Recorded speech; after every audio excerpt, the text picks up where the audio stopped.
So last year, the Vivo X200 Pro became the camera phone of the year, and for the first time, people started asking, wait, is Vivo actually beating Google, Samsung, and even Apple? Because the camera on that phone was exceptional. It was the moment Vivo earned its place in the top tier A-list league.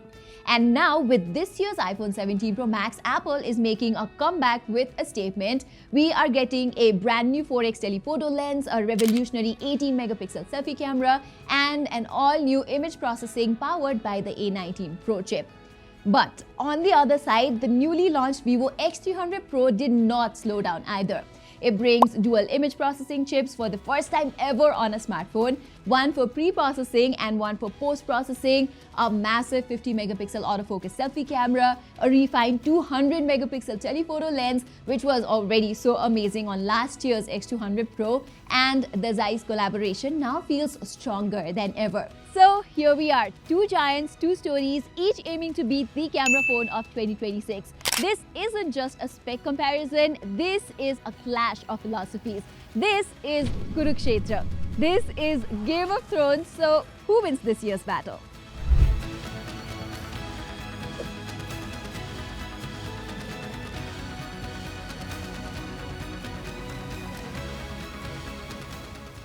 Okay, so if you look back at all of my camera comparisons, the one area where the iPhones always had an edge over every other Android brand is the videography department. And after comparing both of their videos, I am so happy to report that Vivo has stepped up this year, especially the natural kind of color reproduction it produces is something I like very much.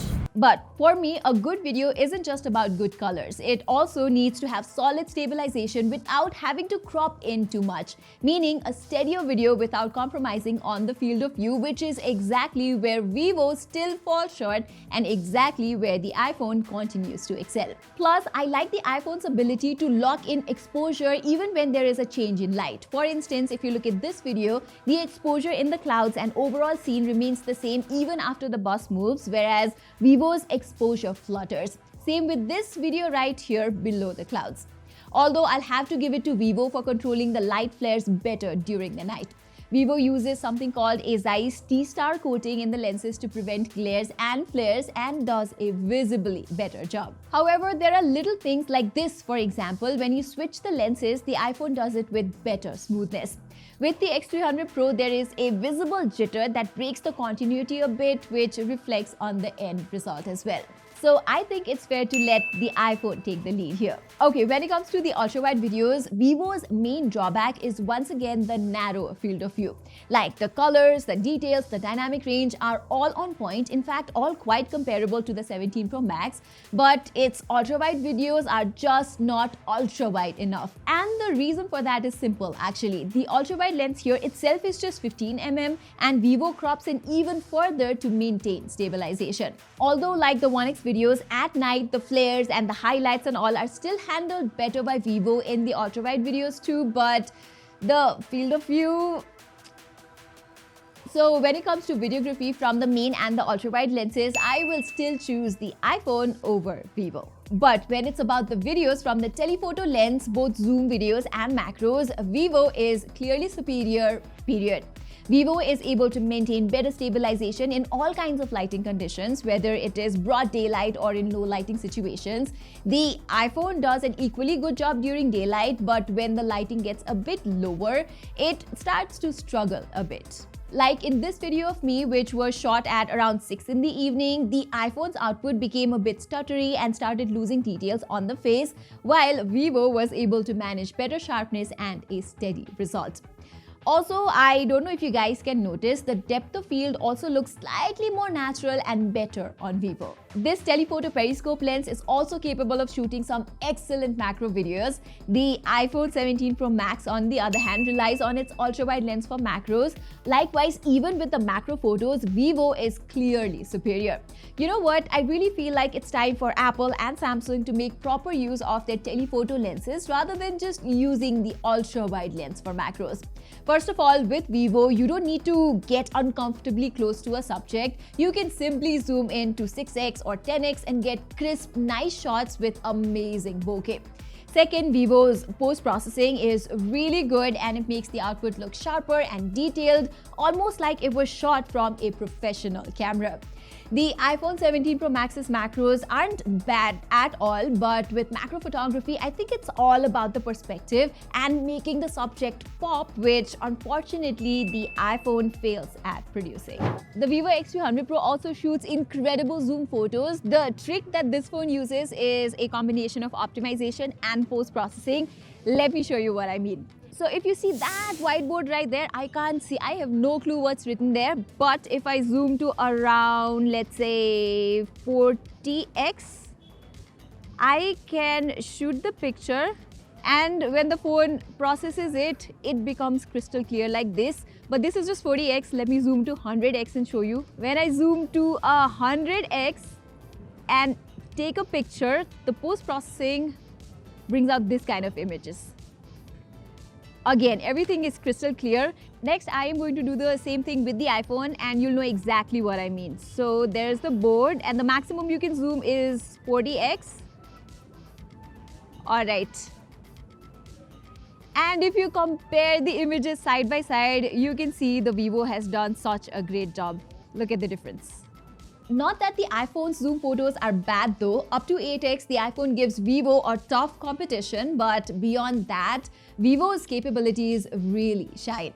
Also, I noticed during the night, Vivo takes less time to process the zoom images than the iPhone while still bringing out better results.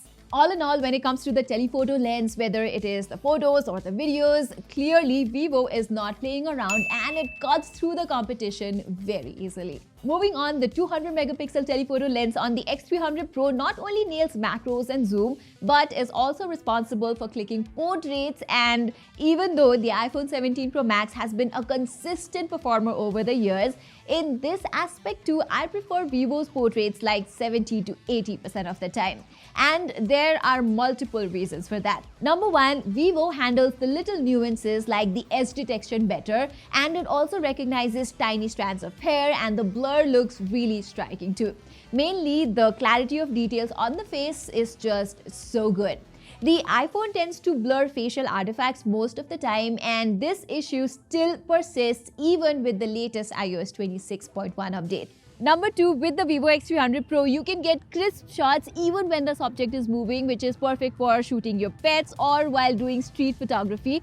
For example, Sahil Bhai right there is walking with full swag, and if I click a picture, the X300 Pro is able to snap faster and process a more sharp output. Trying the same thing on iPhone, the result is not very sharp.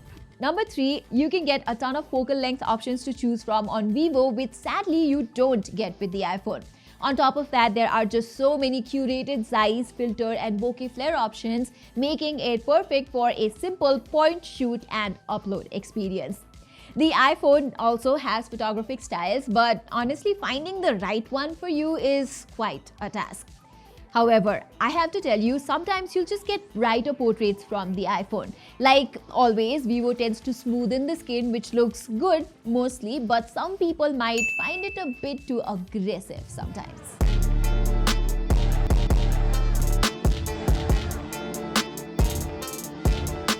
Alright, let's talk about the main primary camera now. Here, Vivo is using the new 50 megapixel Sony LYT-828 sensor, while the iPhone 17 Pro Max has gone with the same 48 megapixel sensor from last year's 16 Pro Max. And the first noticeable difference is in the color tone.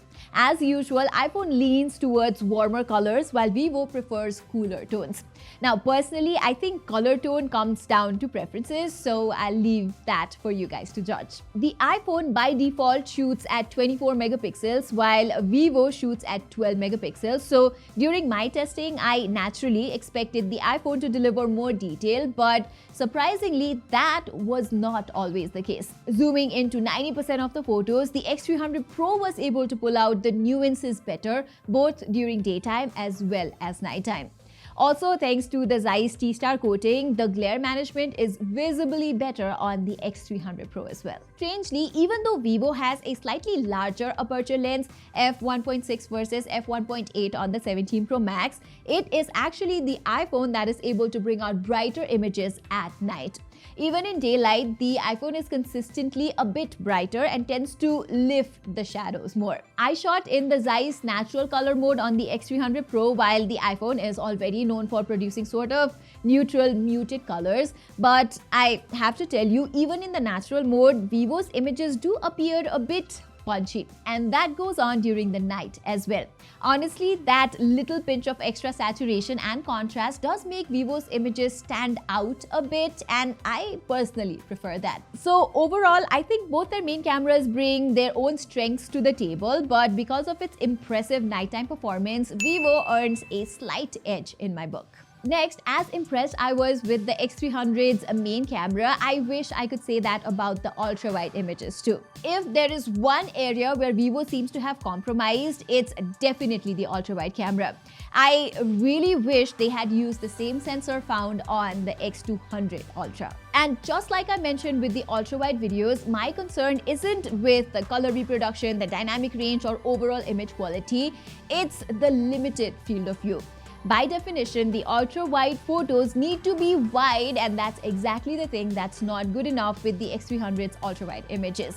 They are just not wide. And if you look at this image, I don't like how Vivo boosts the color of the sky unnaturally. The iPhone sky looks very natural. On the contrary, Vivo does handle highlights slightly better than iPhone, especially during the night, but I would still go with the iPhone on this one because the 17 Pro Max provides consistent results in terms of color science and wider field of view. Next, selfies, and I am glad to report that both of these phones have upgraded their selfie cameras this year. And just like the portrait photos, the X300 Pro tends to brighten and smoothen the skin, while the iPhone 17 Pro Max prefers a more neutral look. Overall, I don't have complaints about the selfie quality from either of these phones, but the iPhone does hold a slight advantage, and here's why. Number one, it is wider. Number two, even in tricky lighting conditions, the iPhone's results are more consistent. For example, look at this low light selfie. The iPhone has maintained better colors. Number three, the newer square sensor on the iPhone allows you to shoot both horizontally and vertically without changing the orientation of the phone, which means with the iPhone, you are getting more flexibility and ease while framing your shots.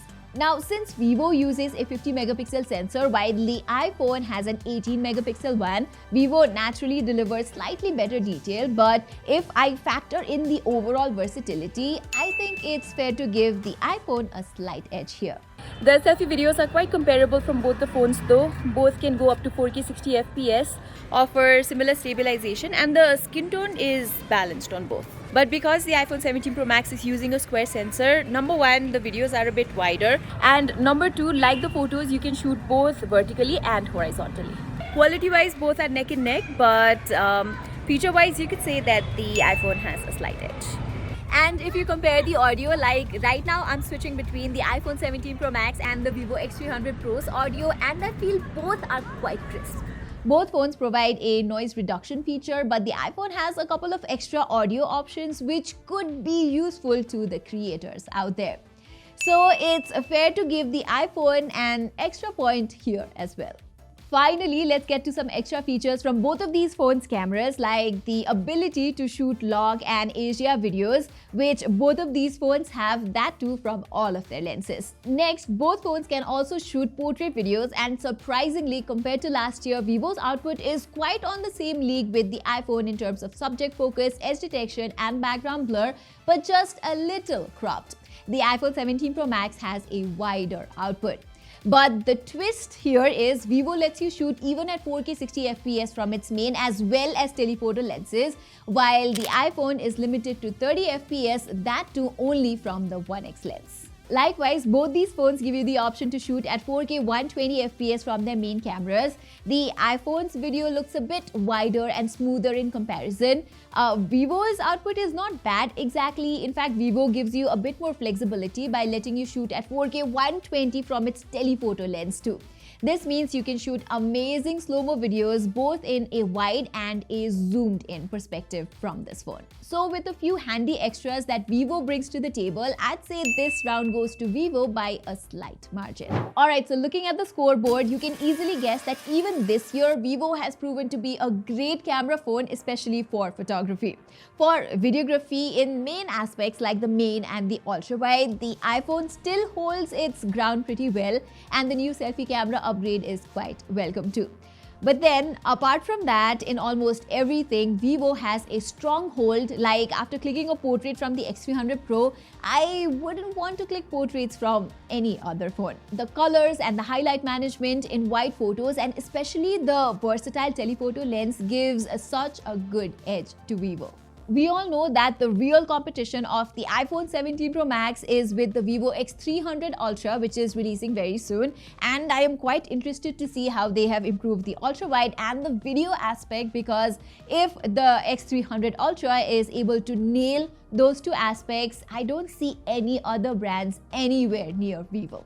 Alright everyone, that was all for our very in-depth camera comparison of the Vivo X300 Pro and the iPhone 17 Pro Max. Which one would you go for as your camera phone? Do let us know in the comments, and while you're there, please don't forget to subscribe to our channel. Saying this, I'm Pratima and thank you so much for watching.